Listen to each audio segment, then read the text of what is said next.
Alright, ladies and gentlemen, I got this new wig, darlings. I hope you like it. It's cute. It actually looks really good. I didn't think it did, but it actually looks amazing. I'm loving it.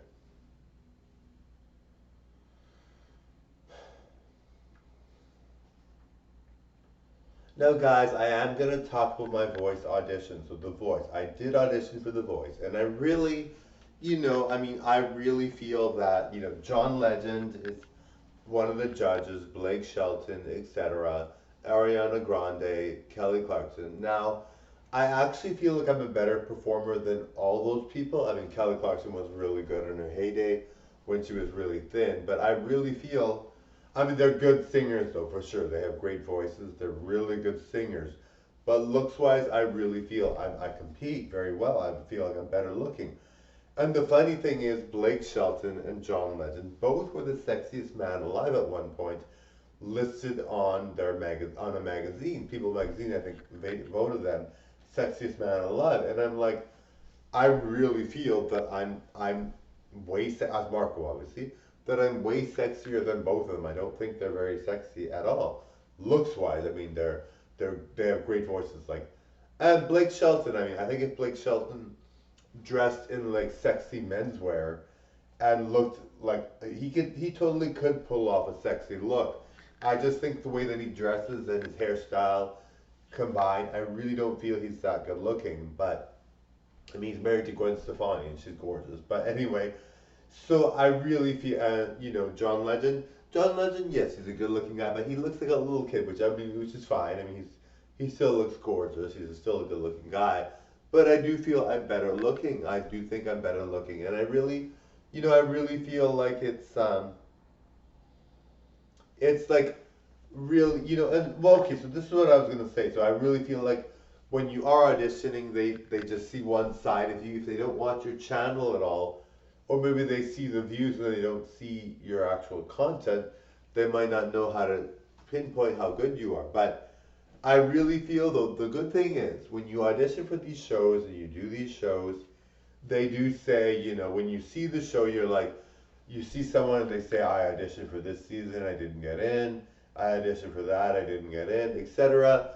And you kind of feel like, hey, you can sort of see a pattern where some people are nobody and they don't make it and they try to make it and then all of a sudden one season they make it and they do well and they do really well, right? So it just depends on how you look at it, right? Like you can make it on another season. You don't necessarily have to make it on the season you're auditioning for, and I mean, for me, I'm in a rush to be famous. Now, I know you're thinking, why would you care?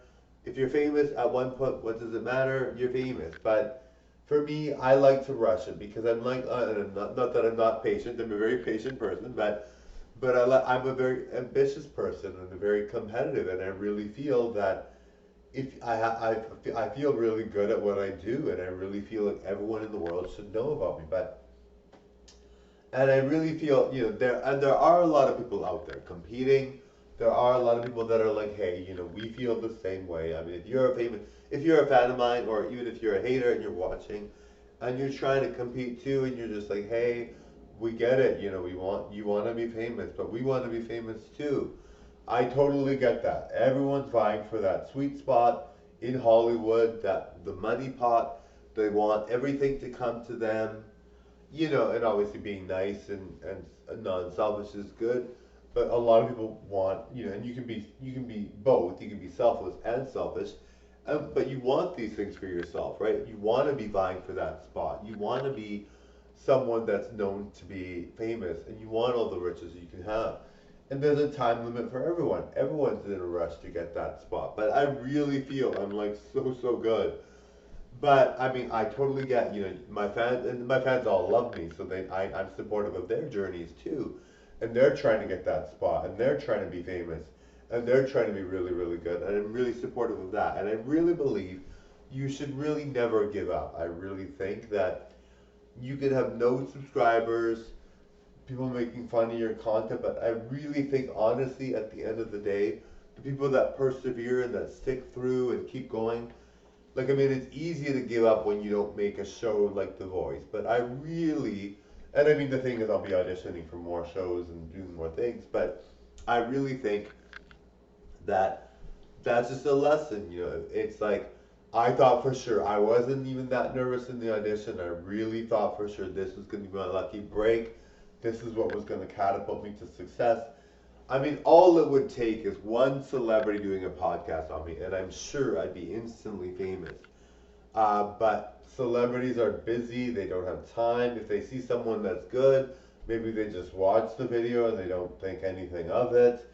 You know, I mean, I watch a lot of good videos. I mean, I'm not a podcaster, but I don't necessarily, you know, go out of my way to say, hey, this is really, really good. You know, so it takes that one person that takes it a step further.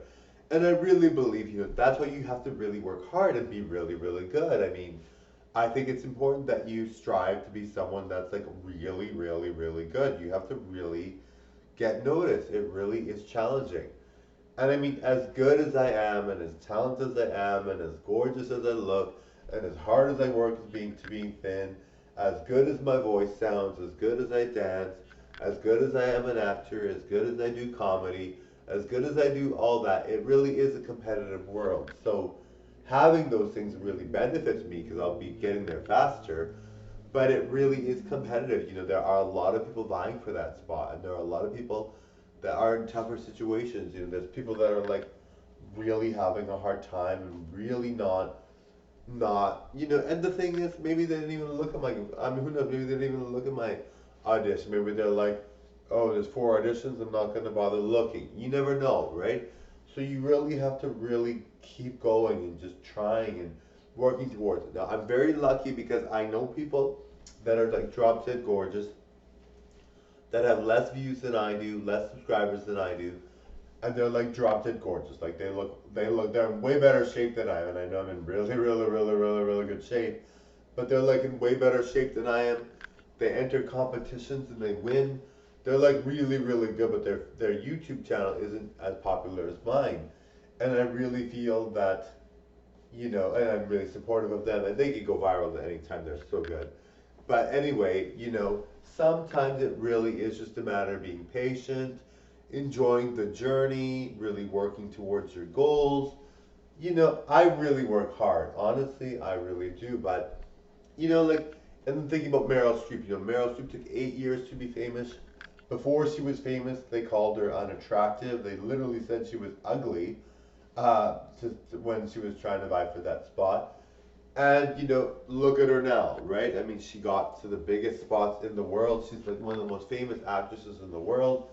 She's really talented, you know, but not everyone's gonna notice you. There's just so many people trying for that spot, and so many people that would be happy to be there.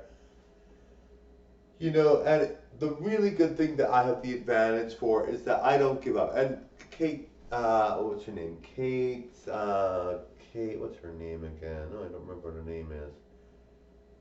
Kate Winslet, yes. Kate Winslet is talking about how she was told at one point that um, by a music teacher, I think it was a music teacher when she was 14 or a dance teacher, 13 years old, I'm not sure, but she was told that she has to settle for the big girl parts and all this. And it's like, you know, it's crazy what people will say and do throughout your career and then when you're famous and you're gorgeously thin, you're just like, and then she's just laughing about it now, but it's like true, you know, like people are like, oh, you're big, so you're gonna stay big, or you're not attractive, so you're gonna stay not attractive, or you know, they say all these things, and then you're like, get famous and you're really attractive, and then all of a sudden it's like, you know, are you sure? You know, like I changed, I did my best to be famous, and look at me now.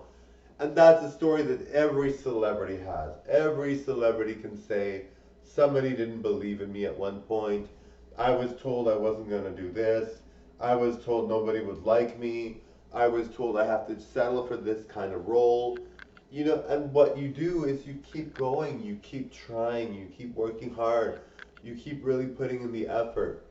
You know, I don't know what they saw in those 4 auditions. I don't know if they saw my bad auditions. I don't know if they thought I was just really terrible and my best audition was there. I don't know if they thought it was really, really good, but they want a coach. They want to find me someone to coach me, and the coaches all didn't think I was coachable. Because I really don't think I need to be coached by Ariana Grande. I love Ariana Grande. She's super talented. She's gorgeous. She's a great singer. I think I look better than her as Melina even, but I really think that Ariana Grande is like the bee's knees. But I don't want to be coached by her. I really feel like I am an individual that really strives to be perfection, and I really feel like a Madonna type of person. So would Madonna be coached by Ariana Grande? I don't think so, right? Like Ariana Grande is good, but and she's like the best, and she's like amazing, and I love, love, love Ariana Grande. She's so cute. She's really, really good. But to be coached by someone, that means you have to spend all this time with them. You have to get voice lessons with them. You have to really be like ready to perform your own album. And if that's the whole purpose, maybe they thought I was really, really good, but they thought, well, they don't seem to be want to be coached. And as far as it goes, I want someone to do a podcast on me, but maybe that wasn't the show to get someone to do that. But you're like, do a podcast, but they're like, well, we're looking for people to coach, and we're busy. Those people are very busy. I really feel it would have been no problem at all for them to do a podcast. They would have benefited because they're discovering a brand new, adorable star darlings like me. But that's what I think, and I'm just like living in La La Land, darlings. Anyway, I really feel that if you are a podcaster out there, you send the message out that I'm a real good, darlings. That I'm real good. Do do do do do do do do. Bye now. And I don't care if you're famous or not famous. If you are sending a podcast, I'd be grateful. Bye now.